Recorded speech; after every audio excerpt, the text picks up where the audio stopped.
नमस्कार, बहुत स्वागत आप सभी का। मैं हूं आपके साथ चेतन पाठक और आप देख रहे हैं एनएमएफ न्यूज। मेरे साथ पंकज जी मौजूद हैं, वरिष्ठ पत्रकार हैं। बात राजधानी दिल्ली की सियासत को लेकर, जहां पर चुनावी जो मुद्दे हैं वो जनता से जुड़े होने चाहिए, लेकिन उनकी जगह तमाम तरह की बातें हो रही हैं। एक दूसरे पर गलत बयानबाजियां, गलत आरोप और जो ट्रैक है उससे हट के सारी चीजें जाती हुई नजर आ रही है। ऐसा क्यों हो रहा है, ये इस वक्त सवाल बना हुआ है और इसी पर हम चर्चा करने वाले हैं। पंकज जी, क्या कहेंगे पहले तो राजधानी दिल्ली के इस चुनावी मुद्दे को लेकर आप? देखिए, मैं कल से जो बयानबाजी सुन रहा हूँ, ये सबसे पहले बताता हूँ कि कॉन्टेक्स्ट क्या है। कल अरविंद केजरीवाल एक जगह बता रहे थे और बीजेपी पे कुछ कटाक्ष या तंज करना चाह रहे थे और उन्होंने रामायण की कहानी बताई और बताते-बताते वो एक तथ्यात्मक चूक कर गए। उन्होंने बता दिया कि जो सोने का हिरण था, वो रावण सोने का हिरण बना था, जबकि हर किसी को पता था कि वो मरीच था वो। जी। तो इस वजह से क्या हुआ, ये कंट्रोवर्सी और भारतीय जनता पार्टी ने आ, उन पे हमला करना शुरू कर दिया वगैरह। फिर पूरा नैरेटिव यही हो गया कि राम रावण कौन, हिंदू वाला हिंदुत्ववादी ज्यादा है, तो किसने हिंदू धर्म का अपमान किया, आप जानते हैं आजकल। हाँ। अच्छा, मुझे एक चीज ये नहीं समझ में आया कि इससे आम लोगों को क्या फायदा है इस पूरे विवाद से। मतलब दिल्ली की जनता को क्या मिलने वाला है? क्या जनता इन सब बहस को देखकर वोट करेगी, या वो इस बात पर वोट करे कि कौन सा नेता मेरे लिए क्या करेगा या फिर दिल्ली के लिए क्या करेगा? जो बेसिक सवाल है, इंफ्रास्ट्रक्चर के सवाल है। इंफ्रास्ट्रक्चर दिल्ली का जो है वो क्रम्बल कर रहा है और जो बेसिक फैसिलिटीज है, जैसे वहां आप देखिए ना, आप सड़कों पे जाइएगा तो हालत खराब है। इन सब मुद्दों पर बात क्यों नहीं हो रही और इससे क्या हासिल हो जाएगा? और जहां तक भारतीय जनता पार्टी ये आरोप लगा रही है कि केजरीवाल ने हिंदू धर्म का अपमान किया या फिर रामायण की जानकारी नहीं है, तो हाँ भाई, हो सकता है कि नहीं हो जानकारी, तो इससे क्या है? अब हिंदू धर्म का अपमान का मैं एक आपको और ये उदाहरण बताता हूं। मानवीय भूल भी हो सकती है, जो वही आमतौर मैं कह पर रहा हूं ना, रहती है। हर नेता से होता है। और देखिए, अगर कोई ट्रोल आर्मी होता सोशल मीडिया पर इस तरह, तब तो समझ में आता है बीजेपी के बड़े बड़े नेता बोल रहे हैं। मैं देख रहा था कि गंभीरता कहां है बातों की। मतलब क्या ऐसे लोगों के हाथों में नेतृत्व सौंपेंगे? और दूसरी सबसे महत्वपूर्ण बात मैं बता रहा हूं, और बुरा भी लगेगा शायद कुछ लोगों को। एक नरेश अग्रवाल थे नेता, जिस वक्त वो जी। समाजवादी पार्टी में थे, राज्यसभा के पटल पे खड़े होकर, और उन्होंने एक बात कही थी, बहुत गंदा मजाक था वो। उन्होंने ये कहा था, पूरा एग्जैक्टली मैं नहीं, कि विस्की में विष्णु बसे, रम में राम, इस तरह करके कुछ घटिया बात कही थी उन्होंने, शायरी सुनाई थी। बिल्कुल। और अरुण जेटली साहब उस वक्त थे और उन्होंने टोका भी था कि आप ऐसा मत कीजिए। पता है क्या हुआ? नरेश अग्रवाल उसके बाद सीधे बीजेपी ज्वाइन करते हैं। अब बताइए, किसने अपमान किया और किसने उस अपमान को सम्मान दिया? इसका जवाब देगा।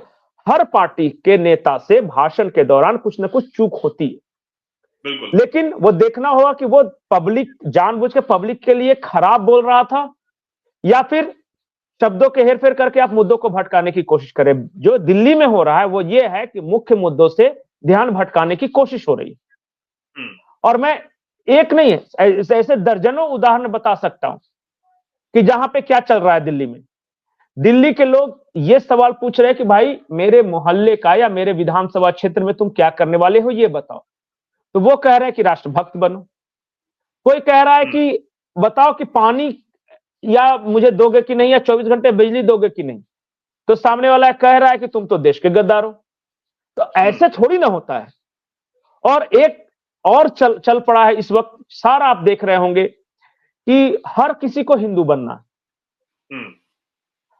अरे भाई, ऐसा थोड़ी है कि मैं सरकार पे सवाल उठा रहा हूं या मैं ये बोल रहा हूं कि भाई मेरे बच्चों की पढ़ाई कैसे अच्छी होगी, मेरे घर में बिजली कैसे अच्छी मेरा एक आएगी, सवाल या ये भी मेरा है बेसिक कि इंफ्रास्ट्रक्चर आप कैसे दिल्ली का अच्छा होगा, तो मैं गद्दार हो जाऊंगा। जी, दिल्ली में जो सरकार है उसके घोषणा पत्र में तमाम जो चीजें की गई, अब वो ये आरोप लगा रही है कि बीजेपी ने वही कॉपी पेस्ट करके अपने में रख दिया। अब क्योंकि आप तो फ्री के खिलाफ थे, आप आपदा का शब्द उपयोग करते हैं, आप फ्री और रेवड़ी का उपयोग करते हैं, और आप फिर वही, अगर वही चीज आप कर देते हैं तो आपसे क्या सवाल पूछा जाना चाहिए?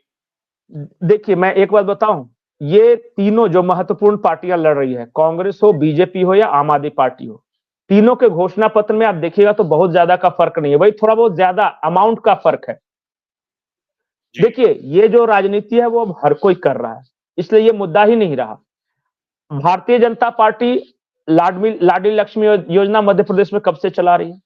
क्या केंद्र सरकार 80 करोड़ लोगों को अनाज दे रही है? दो ना अनाज, लेकिन क्या 80 करोड़ लोगों को वाकई जरूरत है फ्री की? उनमें से कितने जरूरतमंद है वास्तविक, और कितने ऐसे ही बैठ के खा रहे हैं, वो कमा रहे हैं और हर कुछ फैसिलिटी है उनके पास, लेकिन वो फ्री अनाज लेने पहुंच जा रहे हैं? ये ठीक बात है क्या? दूसरी बात में, और आप अलग अलग राज्यों में जाकर देख लीजिए ना, महाराष्ट्र में लाडली लक्ष्मी योजना चल रहा है, और देखा देखी सारे राज्य अब कर रहे हैं। इस देश में राज्यों पर कर्ज का कितना बोझ है पता है आपको? एक एक राज्य की मैं बता दूं, सबसे पहले तमिलनाडु को आप देखिए ना, एक अकेले तमिलनाडु पे 8.6 लाख करोड़ का कर्ज है, और वो कभी फ्री में बांट रहे हैं, कभी मंगलसूत्र बांट रहे हैं। आज बताइए देश का क्या होगा, मतलब कैसे? और इसका पता है अंत में भुगतना किसको पड़ता है? आम आम जो मध्यम वर्ग है, जो कमाने वाला है, उसको भुगतना पड़ता है। बताइए आप राजधानी दिल्ली में जो जनता है उसके बहुत सारे मुद्दे हैं, बिजली, पानी, सड़क और तमाम बहुत सारे ऐसे मुद्दे हैं। सबसे बड़ा प्रदूषण एक बहुत बड़ा मुद्दा है जो राजधानी दिल्ली के लोग उससे जूझते हैं। इन मुद्दों को पीछे छोड़कर, इन मुद्दों पर बात ना करके जनता के बीच जब आप जाते हैं तो जनता की प्रतिक्रियाएं क्या आती हैं? कैसे देख रहे हैं आप, जनता क्या सोच रही है इस वक्त? देखिए, जनता तो भाई अपने सवाल कर रही है, और उस सवाल से बचने के लिए ही इस तरह का नैरेटिव गढ़ा जा रहा है कि कौन हिंदू धर्म का अपमान कर दिया, कौन देश का अपमान कर दिया, किसने रावण को सोने का हिरण बना दिया, किसने मरीज को बना दिया। कोई, मैं तो ये सवाल कर रहा हूं, इससे आपकी जिंदगी में क्या फर्क पड़ने वाला है? ये 1 महीने तक ये बहस करा लीजिए, इससे क्या हो जाएगा?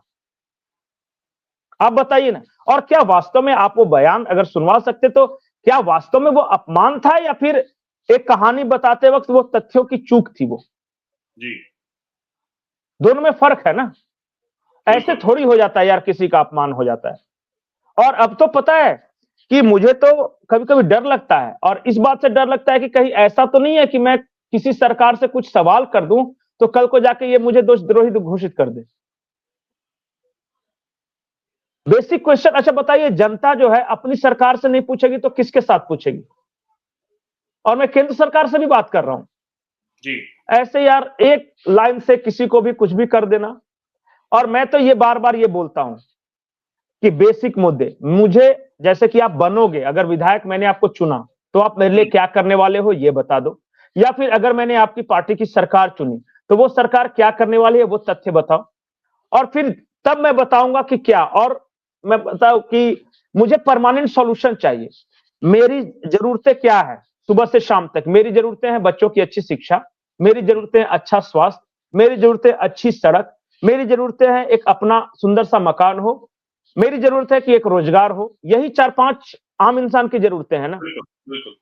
इसके बारे में कोई क्यों नहीं बताता कि अगर मैं आया तो मैं ये आपको एक अच्छा सा मकान, आपके गली को मैं ठीक ठाक कर दूंगा, यहाँ कचरे नहीं रहेंगे, उसके बाद आपका बच्चा अच्छा से स्कूल में पढ़ाई करेगा, और आप जब स्वास्थ्य लेने जाओगे तो पता चला कि डॉक्टर आपका खून नहीं चूसेगा, मतलब कि उतना ज्यादा फी नहीं लेगा, जितनी जरूरत है वो है, कम पैसे में इलाज होगा। यही सब चीजें है ना। अब जनता को फैसला करना है कि कौन सी पार्टी इन सब मुद्दों पर चुनाव लड़ रही है और कौन सी पार्टी इधर उधर की बातें कर रही है। उन्हीं सब चीजों को देखते हुए दिल्ली की जनता को फैसला लेना है, और उम्मीद है कि अपने अपने तरीके से जनता जो है वो समझेगी और अपने मत का प्रयोग करेगी। ये जनता के ऊपर है। हालांकि दिल्ली की जनता बेहद समझदार है, दिल्ली के वोटर्स जो है वो बेहद समझदार है, इसमें कोई शक नहीं है। और अब क्योंकि 5 तारीख का इंतजार है जब मतदान होगा, और उसके बाद 8 तारीख का इंतजार जब मतगणना होनी है, यानी कि फैसला सबके सामने आना है कि कौन जो है वो राजधानी दिल्ली की सत्ता पर काबिज होने जा रहा है। ये 8 तारीख को फैसला हो जाएगा, और तब तक इंतजार करने की बात है। पहले 5 तारीख का जो समय है वो बीत जाए, उसका इंतजार होगा, 8 तारीख को फैसला आ जाएगा। हमारी नजर तो लगातार बनी हुई है। फिलहाल के लिए बहुत बहुत धन्यवाद पंकज जी जुड़ने के लिए आपका हमारे साथ, और हमारे दर्शकों को बहुत बहुत धन्यवाद। दर्शक हमारे क्या कुछ सोचते हैं, क्या कुछ कहना चाहते हैं, जो भी कुछ आप सोचते हैं कमेंट सेक्शन में आप जरूर अपनी बात रखिए राजधानी दिल्ली को लेकर। और आप दिल्ली से ही अगर देख रहे हैं तो आपके क्या मुद्दे हैं और आपकी क्या सोच है इन चुनावों को लेकर, वो जरूर आप अपने कमेंट सेक्शन में हमारी बात रख सकते हैं, अपनी बात रख सकते हैं। और देखते रहिए एनएमएफ न्यूज। नमस्कार।